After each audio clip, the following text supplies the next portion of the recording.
दोपहर के बाद में तोड़ी गई बेलपत्र, दोपहर के बाद अगर हम बेलपत्र को तोड़कर शंकर भगवान को समर्पित करते हैं तो शिव उसे स्वीकार नहीं करते। फूल,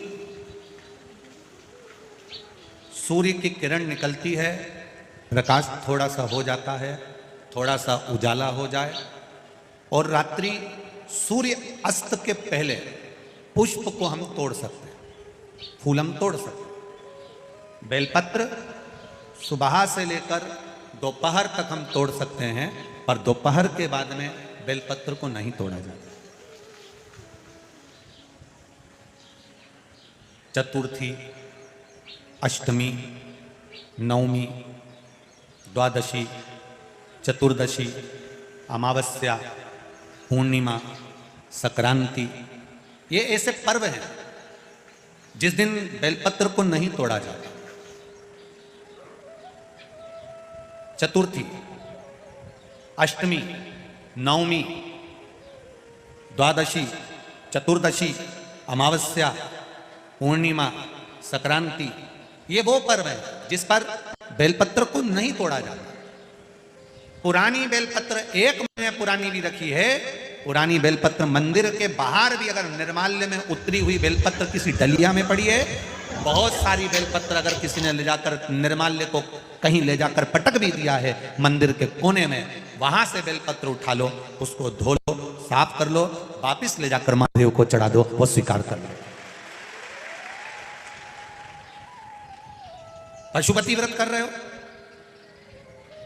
चतुर्थी पड़ गई, अष्टमी पड़ गई, द्वादशी पड़ गई, बच्चों से मत कहो कि बेलपत्र तोड़ कर लाओ। बच्चों से कहो जाओ शंकर जी के मंदिर में, कहीं डलिया में कहीं एक आध 2 बेलपत्र भी, 1 बेलपत्र भी अगर कहीं साइड में पड़ी हो, उसको उठा लाओ, धो, बाबा के थाली में रख लो और पशुपति व्रत पर भी चढ़ाओ। दोपहर के बाद में पूजन करने जा रहे हो, बेलपत्र दोपहर के बाद ना तोड़वाइए। फूल सुबह प्रकाश होने से लेकर रात्रि को, शाम को जब सूर्य अस्त हो उसके पहले फूल आप तोड़ लो, मना नहीं है, दिन भर का समय आपके पास है, पर रात्रि में फूल नहीं तोड़ा जाता। शंकर भगवान पर समर्पित कोई प्रसाद शिव जी को चढ़ाया गया, कोई प्रसाद रात भर नहीं रखना चाहिए। आप लोग तो संकट सोमवार अगर किसी ने करे हों, किसी ने करे संकट सोमवार या 16 सोमवार, हाथ उठाओ, किस किस ने करे हैं, पहले करें आप लोगों ने, रखो। जो लोग 16 सोमवार करे हुए होते हैं, संकट सोमवार करे हुए होते हैं, उनको मालूम होता है, उनके स्मरण में रहता है कि संकट सोमवार का जो प्रसाद होता है उसको रात भर नहीं रखते। उसका कारण स्कंद पुराण में भी कहा गया, उसका कारण शिव महापुराण में भी वर्णन किया गया। शंकर भगवान का प्रसाद, शिव जी का प्रसाद, अगर जितना जितना अंधेरा बढ़ते चले जाता है, जितना जितना रात्रि होती चली जाती है और दूसरा दिन अगर लग जाता है, तो उस प्रसाद पर आपका हक नहीं रहता, उस प्रसाद पर फिर चंड का हक हो जाता, फिर उनके गणों का हक हो जाता है, फिर आपका हक समाप्त हो। तीसरी बात का स्मरण करिएगा, एक तो बेलपत्र दोपहर के बाद ना तोड़िए, दूसरा पुष्प रात में ना तोड़िए, तीसरा चतुर्थी, अष्टमी, नवमी, द्वादशी, अमावस्या, पूर्णिमा, चतुर्दशी, संक्रांति, इस पर बेलपत्र ना तोड़िए। मंदिर की चढ़ी हुई, कहीं रखी हुई, कहीं अगर निर्माल्य में भी कहीं ले जाकर पड़ी है, वो भी समर्पित कर सकते हो। बेल जो होशियार है उनको होशियार है। एक शंकर की भगत उज्जैन कुंभ में मिली, जो बड़ी अगरबत्ती लगी थी ना, एक लंबी वाली, उस अगरबत्ती के पास में हमारा कैंप था। अब बाबा का कैंप लगा हुआ था, शिव कथा चल रही थी और एक भगत आ गई कथा में, हरियाणा की थी।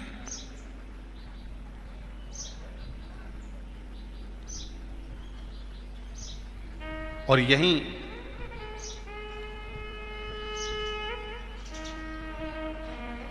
महेश्वर के पास में मोर टक्का है, वहाँ की कोई भगत थी, वो भी कथा में बैठी। अब देखिए भाव देखो कितना।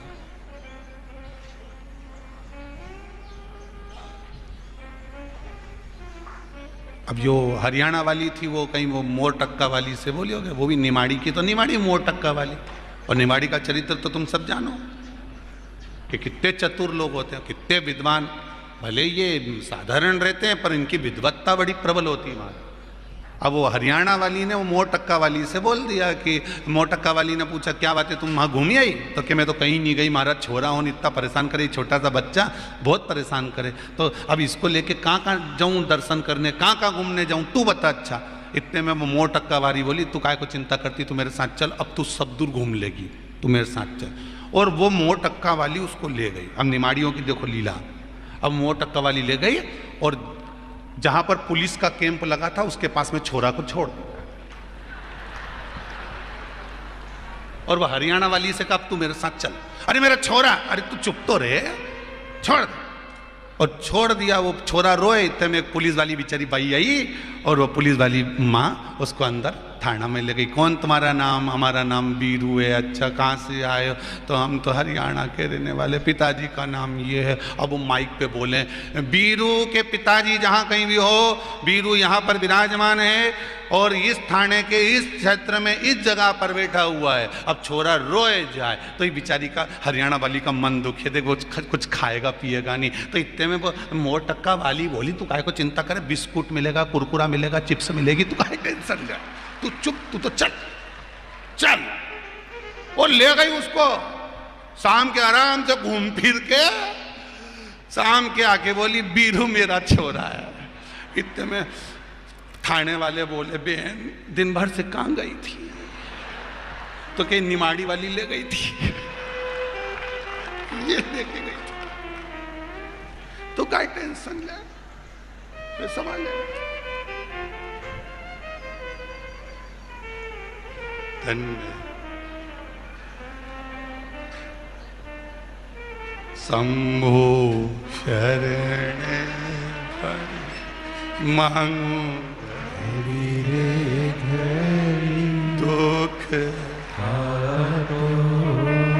दया करी दर्शन भाव शुद्ध है। भगवान ने लिखा, लोग कहें कि ये पागल है, लोग कहें ये मूर्ख है, पर शिव महापुराण की कथा कहती है भगवान की सेवा में अगर आप लगे हैं, भगवान की भक्ति में अगर आप लगे हैं, भगवान के स्मरण में यदि आप लगे हुए हैं, तो ये विश्वास मानकर चलना कि भगवान, आप अगर भगवान को समय दे रहे हैं तो ये पक्का है कि जब आपका समय खराब होगा तो मेरा देव अधिदेव महादेव वहां खड़ा मिल जाएगा, मेरा शंभू खड़ा मिलेगा, मेरा ओघड़दानी मिलेगा। और चाहिए क्या?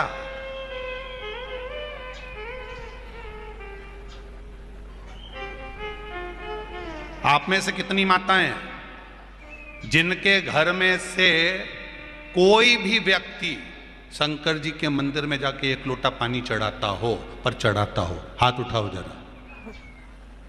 मतलब आपके घर में से चढ़ाते हैं? बहुत बढ़िया, जोरदार। कहते हैं जब इंसान करवट लेता है तो दिशा बदलती है। आपने इधर की करवट ले ली तो इधर की दिशा हो गई, उधर की करवट ले ली तो उधर की दिशा हो गई। आप इधर की ओर मुख कर कर सोए, इधर की दिशा हो गई। आप उधर मुख कर कर सोए तो उधर की दिशा हो गई। इंसान करवट बदलता है तो केवल दिशा बदलती है। और भोले बाबा की जब कृपा होती है, शिव महापुराण की कथा जब हम श्रवण करते हैं, पंडाल में बैठकर कथा सुनते हैं या टीवी के माध्यम से या मोबाइल के माध्यम से भगवान शंकर की कथा को अपने भीतर उतारते हैं, इंसान कर्मठ बदलता है तो दिशा बदलती है। और शिव महापुराण के बाद जब वक्त कर्मठ बदलता है तो आदमी की दशा बदल जाती है।